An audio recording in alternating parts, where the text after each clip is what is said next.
The Senate and House of Representatives have embarked on their annual recess. Both chambers are expected to resume on September 17th. Suspicious timing, if you ask me, and it's not a good show of faith from our elected officers. I bet you're already wondering where I'm going with this. Let's set the agenda, shall we? Hi, this is True News, where we give you the news behind the news. On that note, it is now my privilege to pronounce that this Senate stands adjourned till the 17th day of September 2024 at 11 a.m. prompt. As the buzz about the upcoming August 1st protest rages, more and more people are making their stance known.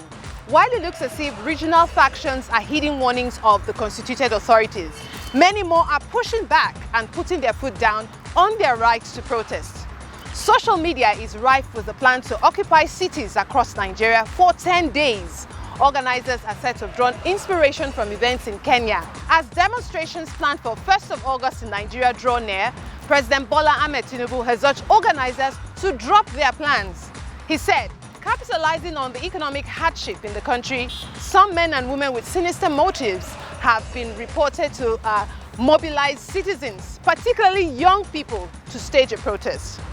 The Arewa Consultative Forum, ACF, and the Ohaneze Ndigbo have called on young people to avoid the planned nationwide protests. The ACF's national chairman, Maman Osuman, spoke at a meeting with Uba Sani, the Kaduna State governor, and Governor Sani has appealed to northerners to avoid toxic politics and work together to improve the region. Meanwhile, the Ohaneze Ndigbo, a prominent Igbo socio-cultural group, they've also advised their youths against joining the protests. Alex Ogbonna, Ohaneze's National Publicity Secretary, made this call in a statement. He said, President General of the Ohaneze Ndigbo worldwide, Chief Emmanuel Nwayanwu, has directed the Igbo not to join the protests against President Bola Tinubu. The group said economic hardships are temporary. He asserted that tough times never last, but tough people do.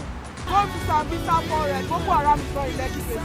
Boko Haram is not in Ajah. Boko Haram is in Sambisa. Go to Sambisa and fight Boko Haram. Leave us in peace. Nigeria's last mass demonstration was 3 years ago against notorious police unit Special Anti-Robbery Squad (SARS), accused of extrajudicial killings. The hashtag EndSARS movement achieved its aim of disbanding the force, but was met with violent crackdown in which dozens of protesters were killed.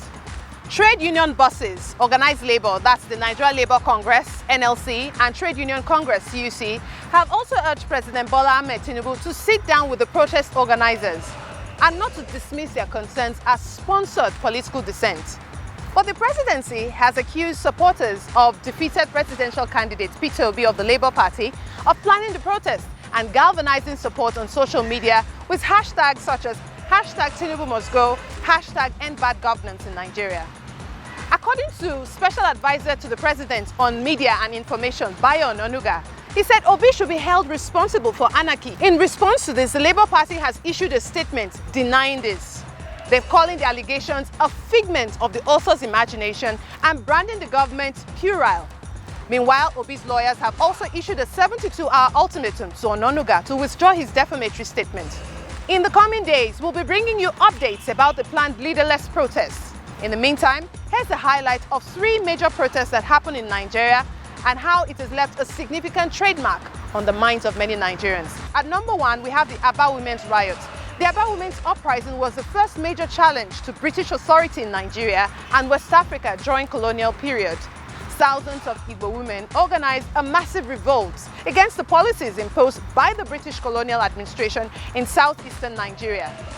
As the Aba women revolted against the new tax policy imposed by colonial authority, the protest led to the killing of more than 50 women and wounding of over 50 others. During the 2-month war, at least 25,000 Igbo women were involved in protests against British officials. The Aba Women's War prompted colonial authorities to drop their plans to impose a tax on the market women and to curb the power of warrant chiefs.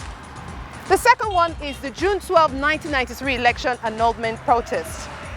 The June 12, 1993 election protest is one of the most significant events in Nigeria. as crises and protests engulfed the whole of Nigeria after the military head of state at that time, Ibrahim Badamasi Babangida, annulled the June 12, 1993 election, an election that was regarded by many as the most free, fair, credible and transparent elections in Nigerian history.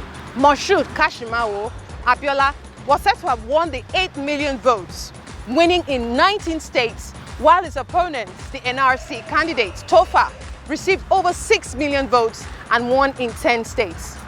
Of the over 14 million total votes cast, Abiola won almost 60% of the total votes cast, making him the winner of the election.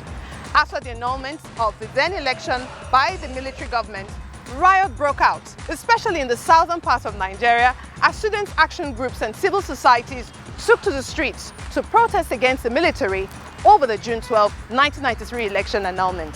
The third one, the EndSARS protests 2020.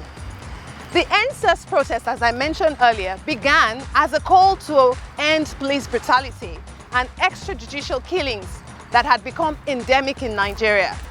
The protest was sparked by a viral video allegedly showing Special Anti-Robbery Squad SARS officers killing a young man in the Niger Delta.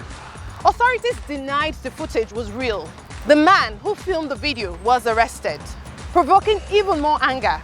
And so on the 8th of October 2020, Nigerians took to the streets protesting the atrocities by the notorious Special Anti-Robbery Squad, which was a unit of the Nigeria police established to fight violent crimes.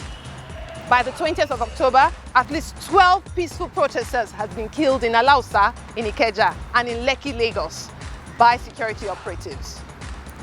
The EndSARS protest, some say, was successful to a certain extent in that it led to the disbandment of SARS.